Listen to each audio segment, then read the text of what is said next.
All right. Hello.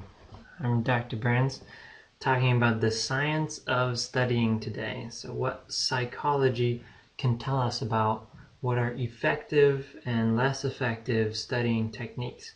And this is chapter 0 in our book. It's the first introductory chapter before it really gets going, but it's a really important one. So, how do we learn?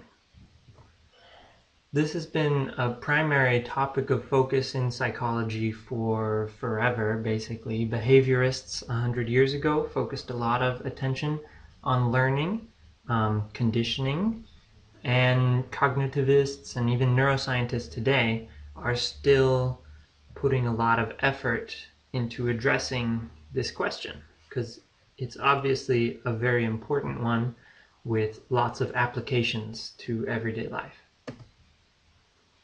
So people have looked at even the mechanics and the brain processes underlying learning.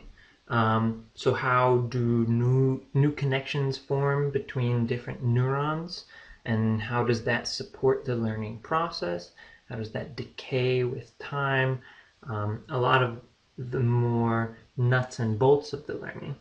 But also the more applied side. So what are some of the best techniques and strategies to promote and sustain learning? And that's more what we'll be talking about today. So you already today have your own natural theories of learning. Everyone does. We all have these ideas about how learning tends to happen and specifically how we personally learn best. So some things that might feature in your own personal theories of learning are repetition. The more you practice something, the better you'll remember it.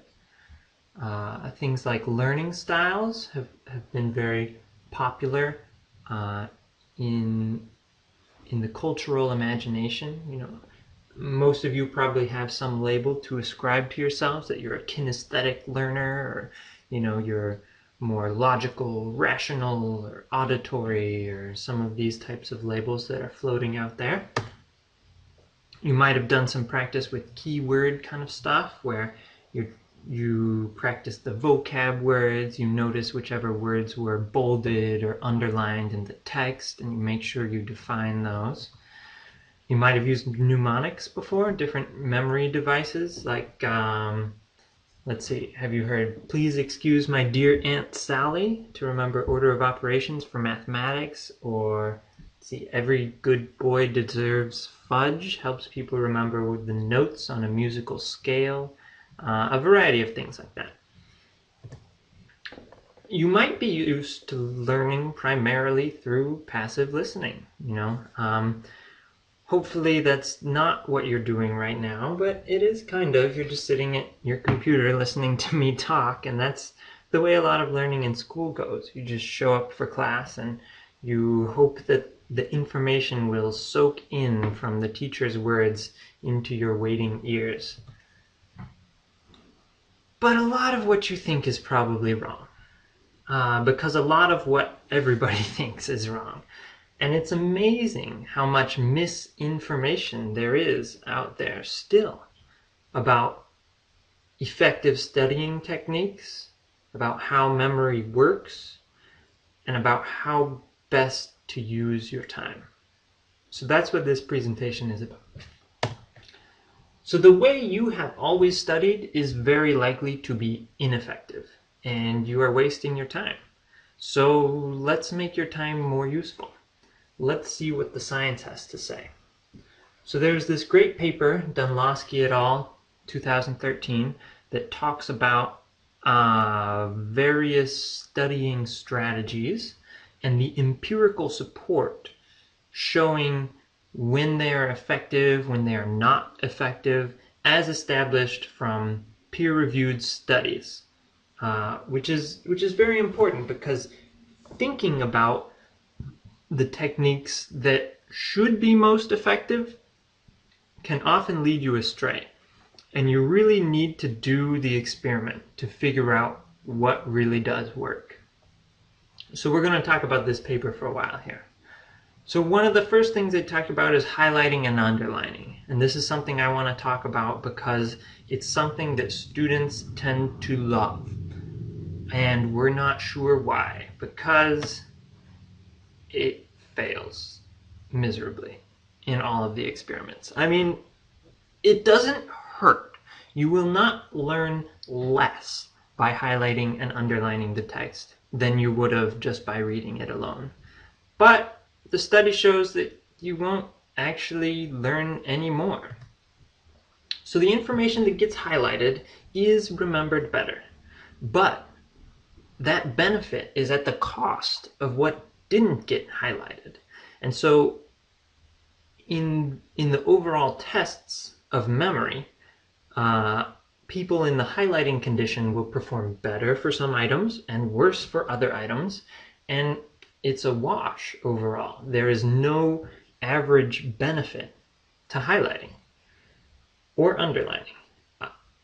And this is a bit of a slap in the face for some people, because a lot of people have spent their academic careers either being instructed to use these techniques or choosing them.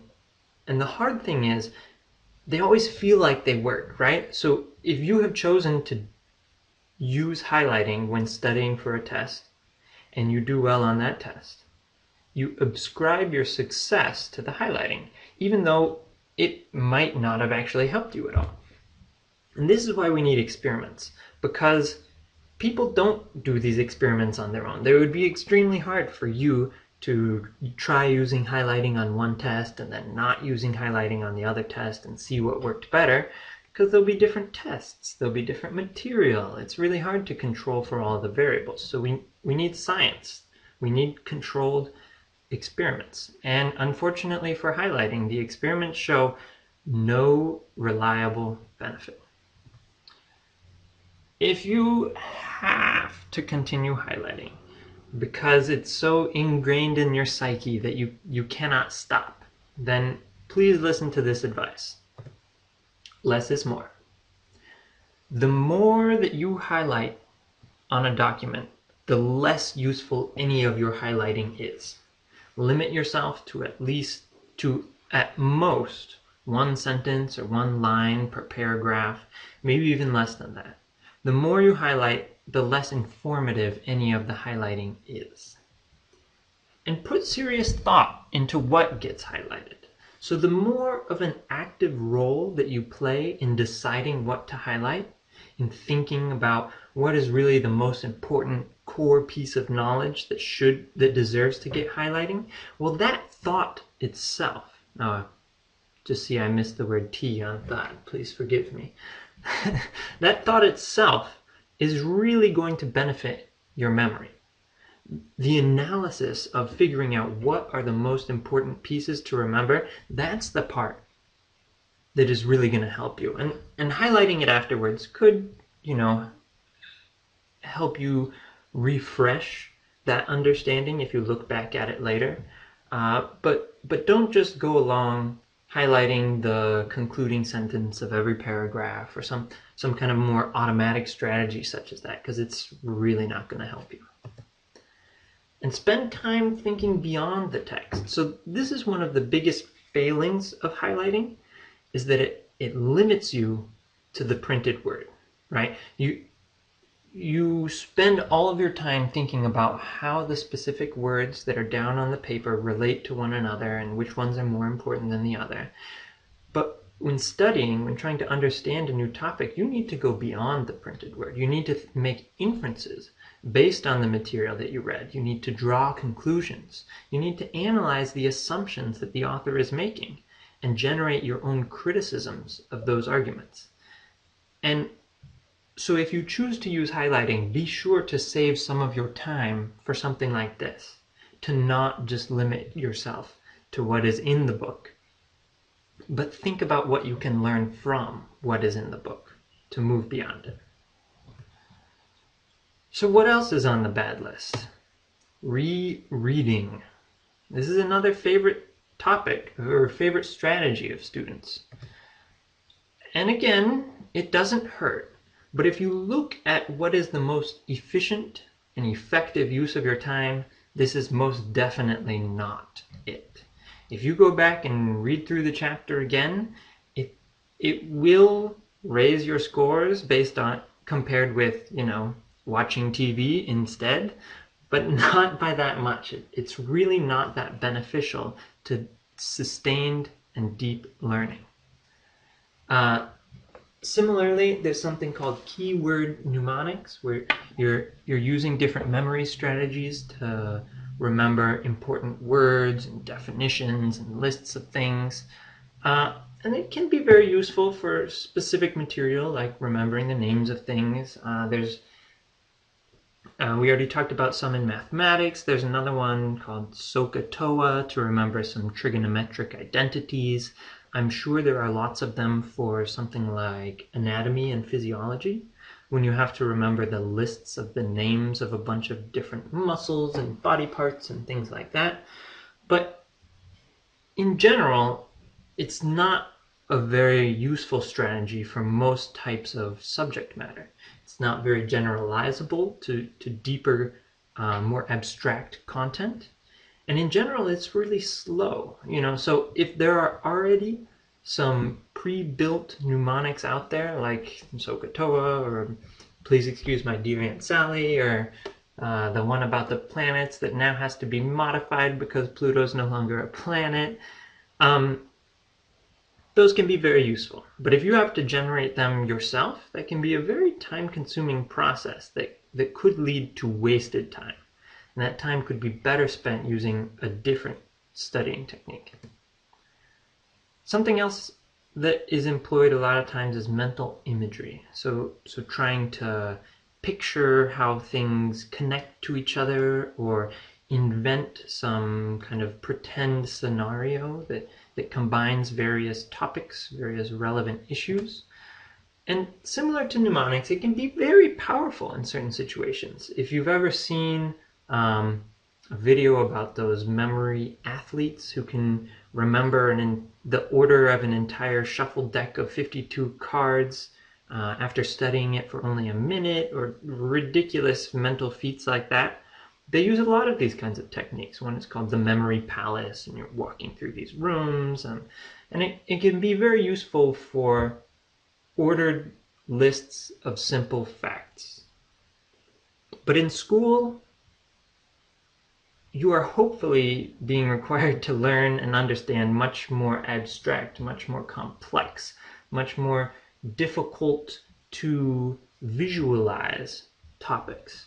And that's why this study technique is not recommended. So, what am I leaving you with here? I could have gone through and axed every one of the techniques that you have relied upon throughout the rest of your previous experience. So what should you do? Do not fear the test. You should embrace it. And what I mean by this is that you should learn to test yourself. This has been proven to be one of the most effective study techniques available. Practice testing is way better than just more studying, and there have been scientific experiments proving this. So if you use flashcards correctly, where you actually make yourself generate the definition or the explanation of a topic, so you can put what is reinforcement learning on one side of the card, and then you can force yourself to explain it in sentences and quiz yourself like this. This is really going to be useful in performing better on the test. Yes, I know that's what you care about, but also in terms of remembering this after the test and letting this knowledge stick. Forcing yourself to recall the information is really going to enable you to do so again successfully in the future. So in our class, we'll be using the online Revel system, and it will include reading quizzes after every little section that you do. And they might feel kind of annoying, that I'm quizzing you all the time, but they're pretty easy quizzes, and the goal is not to be Big Brother, enforce that you're doing the learning and make sure that you're passing all of the quizzes and kind of control your every action. The goal is that the science tells us if I make you answer questions about the thing you just read right after reading it, you will remember it much better. So that is what you should be thinking about when you do all of these little reading quizzes. I even threw in a quiz on the syllabus that's online. You'll have to do that. And it's not because I'm trying to cram things down your throat, but it's because if you have to answer questions about it, you're going to remember what the late homework policy is, or the extra credit, or any of those sorts of things. It's going to stick in your head a lot better.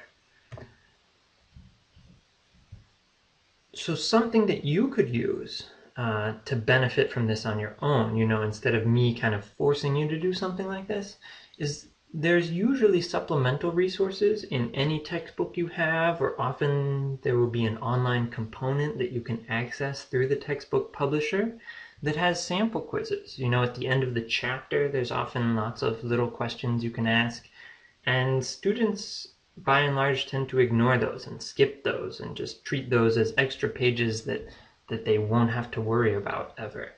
But you can use that as a study technique. Instead of going back and reading over the chapter again before the test, open up those supplemental questions at the end of the chapter and see how many of them you can answer. One of the other nice things is it can then direct you towards your greatest weaknesses, towards the areas that you need to spend more work on. You can say, wow, that was a really hard question for me to answer. I should go back and reread over just this one section a little more, and then test myself again and see if I really do understand it. So this is something that you can do in this or any other class to make more efficient use of your studying time. Something else I want to mention is that there's a difference between recognition memory and retrieval. So recognizing something is often good enough for a multiple choice question, where you say, one of the answers just seems kind of right to you, and you can just say, yeah, B sounds familiar, I'm going to pick it, and that can be good enough. But if it were a short answer question where I said, what is the definition of this term or something like that, then recognition memory is no longer good enough. There's not something there that you can say, yes, this seems familiar. You're going to have to generate it yourself. And you should use that in your studying. So when you go back and you reread through the chapter, you kind of skim it to see what looks familiar, what you're really doing is you're testing your recognition memory. You're saying, yeah, this looks familiar. I remember it talking about this. Yeah, I remember that. But the problem is, if you are then tested on the test with a short answer question or essay or anything like that, where even when the information is presented in a slightly different way, you might not be able to rely on that recognition memory. You're going to have to actually recall it. You're going to have to actually generate it yourself. So make yourself do that when you're studying. And that's one of the nice things about flashcards or methods like that, is that you actually force yourself to generate the information on your own. When you just skim through the chapter, you're just seeing if something looks familiar, but oftentimes something can look familiar to you without you having, actual recall memory for it. So try and make yourself actually generate things. Something else to keep in mind is, you can never do this for the first test, but after you've had your first test in a class, you know more about what the test format will be like, and that can help to guide your studying. If it's all going to be multiple choice questions using the same kind of format as was presented in the textbook, then maybe you are fine with just recognition memory. But if there's lots of short answer questions or things like that, then maybe you should make yourself practice things like that. The more you can align your studying with your test, the better, more useful it will be for you. So here's a graph showing one of these experiments from the Dunlosky paper about how practice testing benefits people. So using a real college course, they broke up the participants into 3 groups.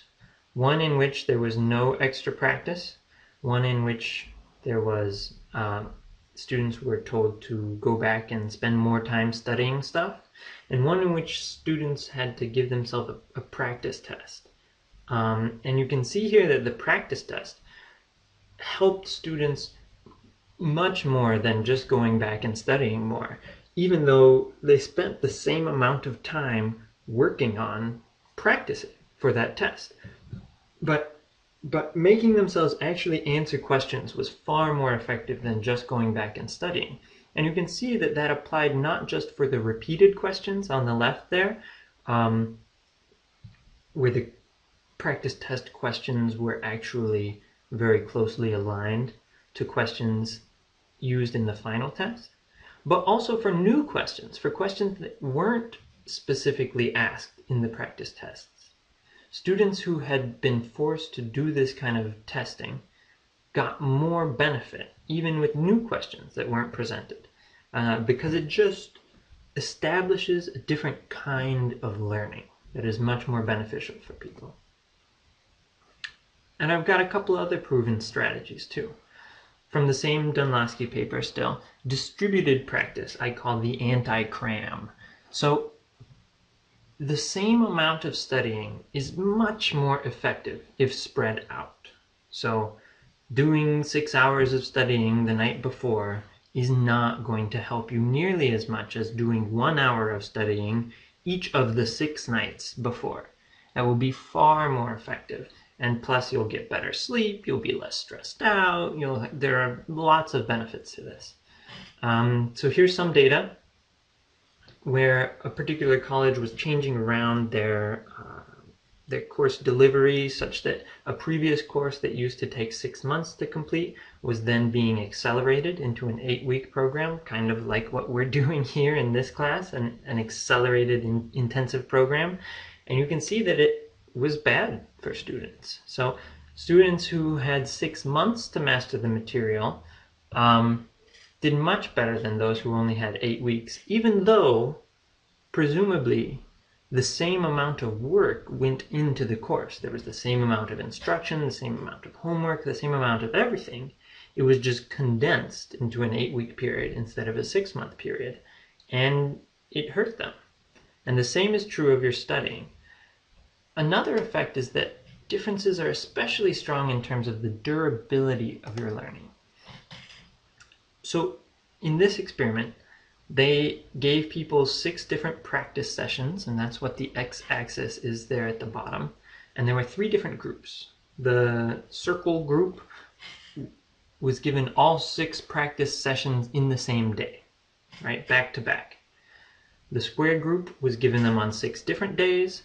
And then the triangle group was also given them on different days, but those days were 30 days apart from each other. That's a long time. That's crazy. And then all of these groups, after they finished doing all their practice sessions, were given a final test 30 days after all of that studying to see what they were able to hold on to. This is what I mean by the durability of their knowledge. And you can see that the kind of cramming group, the circles there at the top, was doing pretty well during their practice sessions. This intensive 6 in a row thing made it so that they were almost perfect accuracy on the study materials, 90, 95%. But the same was true of the square group, the people who were doing 6 days in a row. You can see the triangle group was lagging during practice sessions because they forgot some of this stuff, because it would be 30 days before they did more practice. But you can see toward the end they were approaching the same level of practice proficiency. And then when we look at the test 30 days later, suddenly we can see that the triangle group is on top. In fact, they're performing even better than they did during their practice sessions. The square group is below that, and the circle group is at the bottom. The people who kind of crammed in all their sessions in 6 days, they forgot a bunch of stuff. And they are now performing at somewhere between 60 and 70% correct, far worse than either of the other two groups. So although you can succeed in shoving some information into your head, the night before, not only is it an unhealthy way to study, but the information will leave your head almost immediately. And in fact, sometimes that departure of information will happen by the very next day. One sleep cycle can be enough to erase cramming. So one last proven strategy, well, I think we've got a couple more, is that different topics, different subject matters should be interleaved rather than blocked during your studying. So what I mean by that is if we're doing something like math type problem solving where you have to determine which different method to use, so you're doing, let's talk statistics. So if you're doing t-tests versus ANOVAs, if you don't know what that means, it doesn't matter. But if there are several different subject matters that you have to study, instead of doing all your t-test studying one day and all your ANOVA studying a different day, you should do a little of both days. And that this will sustain your memory much better. So you can see that the interleaved group was again doing a little worse during practice because it's harder to interleave things, right? You have to switch between remembering which thing you're working on at one time. There is a bit of a cost during practice. But then when they were tested, they performed far better than the blocked condition, right? The difficulty during studying was beneficial, and they were able to sustain that knowledge much better than the other group. Another way you can see it, so there's not a lot of explanation for this graph, but the fabrication column over here on the left is errors that people made where they were just making stuff up, fabricating stuff, making mistakes, something like that. And then on the right column, we've got discrimination, errors in discrimination. That's when you use the strategy that is appropriate for one problem on a different kind of problem. You're thinking in a t-test kind of way when you're looking at ANOVA type problems or something like that. People who did blocked testing were far more susceptible to those types of errors, and they made far more of them when they're applying the wrong types of reasoning to a certain problem. Whereas the people who were used to switching between different types of problems were just fine doing that on test day and made much fewer of those types of errors. What else do we have? So memorization versus understanding. The best way to remember something is not to memorize it. Now, that seemingly contradictory statement basically means that if you can understand the material, if you can see why something is true, then you don't have to memorize it. It's there. You can recreate it on test day. Even if the memory kind of goes away, you'll still understand the why, and you can come back to it on your own. Some methods of strengthening this type of understanding, one is called elaborative interrogation, which I call embracing your inner 3-year-old, because I've got one right now, and she asks why every day, every minute, and it is very frustrating, but beneficial. So if you make yourself generate an explanation for why a fact is true, you don't really have to memorize the fact anymore. The fact kind of becomes your own. You own it now because you know why it is there, and you can get back to it. You can construct it on your own. So if you understand why distributed or interleaved practice benefits you as a learner, you don't just have to memorize this list of things that you should do in the future. You can know why you should do them, and it will make sense for you to do them. And this still helps even when you don't fully understand the reasons, right? So if you say, but I don't really know why interleaved practice is better than blocked practice. Well, even just making yourself think about that question, the very act of attempting to come up with an explanation for why, is going to strengthen your retrieval processes. Another very related technique is called self-explanation, or also I talk about mom explanation. So if you can talk yourself through the reasons for problem-solving steps, so why do you need to consider sample size when you're doing a statistical test? Or what does it mean to carry the 1 in a multiplication problem or something like that? When you're thinking through the process and explaining every step throughout it, then it will make more sense to you again. If you're able to summarize the important points of some subject matter and how they relate to one another, that will be far more useful than just attempting to memorize them. One of my favorite activities to recommend is to try, or just pretend, explaining a concept to your mom and or roommate. You might have heard by now that the best way to learn something is to try and teach it, and it really is true.